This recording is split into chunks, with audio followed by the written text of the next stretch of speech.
आज डॉक्टर मोहन यादव जी मुख्यमंत्री जी की अध्यक्षता में कैबिनेट की बैठक संपन्न हुई है। उसमें इंडस्ट्री और इरिगेशन के क्षेत्र में बड़ी योजनाओं की स्वीकृति हुई है। उसकी डिटेल मैं आपको बताऊंगा। उसके पहले भारत सरकार ने एक बड़ी सौगात दी है मध्य प्रदेश को और हमारे मालवा निमाड़ के इलाके को। इंदौर उज्जैन से धार खरगोन इस पूरी पट्टी को ले जाके और मनमाड़ जो रेलवे स्टेशन है जो मुंबई से कनेक्ट करता है और इधर ग्वालियर से कनेक्ट करता है, उस रेलवे लाइन के लिए 18,000 करोड़ रुपए स्वीकृत हुए हैं। कल रेल मंत्री जी ने इसकी घोषणा की है और इससे न सिर्फ वो इंडस्ट्रियल कॉरिडोर विकसित होगा बल्कि उस पूरे इलाके के सामाजिक और आर्थिक तरक्की के दिशा में मील का पत्थर साबित होगा। इसलिए मुख्यमंत्री जी ने आज इंदौर में भी पत्रकार वार्ता की है और प्रधानमंत्री जी और रेल मंत्री जी का धन्यवाद उन्होंने दिया है। यह योजना 2028-29 तक पूरी होगी और उस क्षेत्र के विकास में महत्वपूर्ण भूमिका निर्मित होगी। इसके साथ ही लोक माता अहिल्याबाई होलकर जी की 300वीं जयंती समारोह समिति का गठन किया गया है जो विभिन्न कार्यक्रमों के आयोजन वर्ष भर हो गए। हम सब जानते हैं कि अहिल्याबाई ये बहुत ही धार्मिक और एक ऐसी रूलर रही हैं जिनके प्रति लोगों की आस्था, उनके विकासशील सोच और धार्मिक आस्था खासतौर से जो उनके अंदर थी, उसके कारण लोगों के मन में एक विशेष सम्मान लोगों के मन में है। इसलिए ये जयंती समारोह समिति का गठन हुआ है। वृंदावन ग्राम योजना हर विकासखंड में, हमारे मध्य प्रदेश में 313 विकासखंड हैं, हर विकासखंड के एक गांव को चयन किया जाएगा और वृंदावन ग्राम का नाम दिया जाएगा। इस ग्राम में दूध उत्पादन को बढ़ावा देकर किसानों की आय को दोगुनी करने का लक्ष्य रहेगा। उद्यानिकी और औषधि पौधों की खेती को बढ़ाने के लिए वहां पर एक आदर्श कार्य शुरू किया जाएगा। गोबर आधारित गतिविधियों को प्रोत्साहित करना, गौशाला की स्थापना करना, समस्त आवासों को सौर ऊर्जा से सूर्य घर बिजली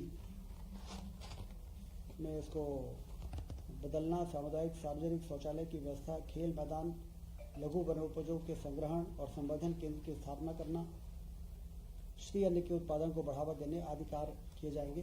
जिससे जो भी ऐसे कार्य हैं जिसको हम नवाचार मानते हैं, वो सारे कार्य जब एक गांव में विकसित होकर तैयार होगा तो फिर उस तरीके से अन्य गांवों के विकास के लिए उस दिशा में आगे बढ़ने का एक उदाहरण के रूप में ये वृंदावन ग्राम स्थापित किए जा रहे हैं।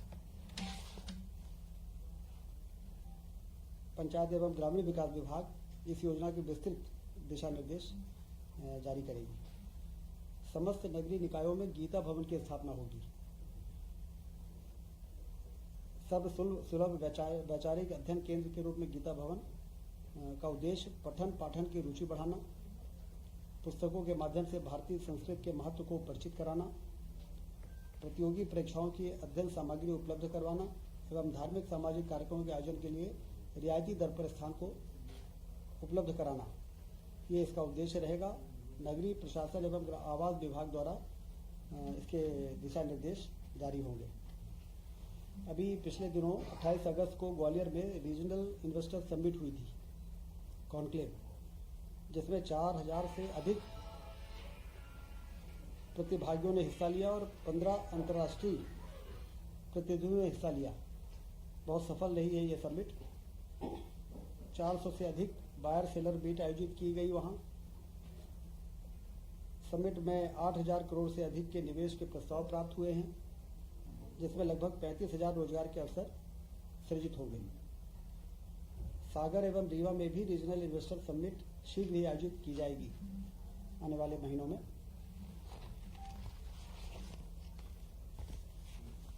सिंचाई के क्षेत्र में जिस तरह से मध्य प्रदेश में काम हुआ है, जो लक्ष्य है 1 करोड़ हेक्टेयर क्षेत्र में सिंचाई के रकबे को बढ़ाना, उस दिशा में आज एक महत्वपूर्ण निर्णय हुआ है। लगभग 4,197 करोड़ की प्रशासकीय स्वीकृति सूक्ष्म सिंचाई परियोजना जावद और नीमच जिले में, जिससे कि 1,08,600 हेक्टेयर की सिंचाई सुनिश्चित होगी। लगभग 2.5 लाख एकड़ स्वीकृत परियोजना से नीमच तहसील में 253 गांव और जावद तहसील के 212 गांव सिंचाई की सुविधा का लाभ प्राप्त कर सकेंगे। परियोजना नाम क्या था, क्या बताया?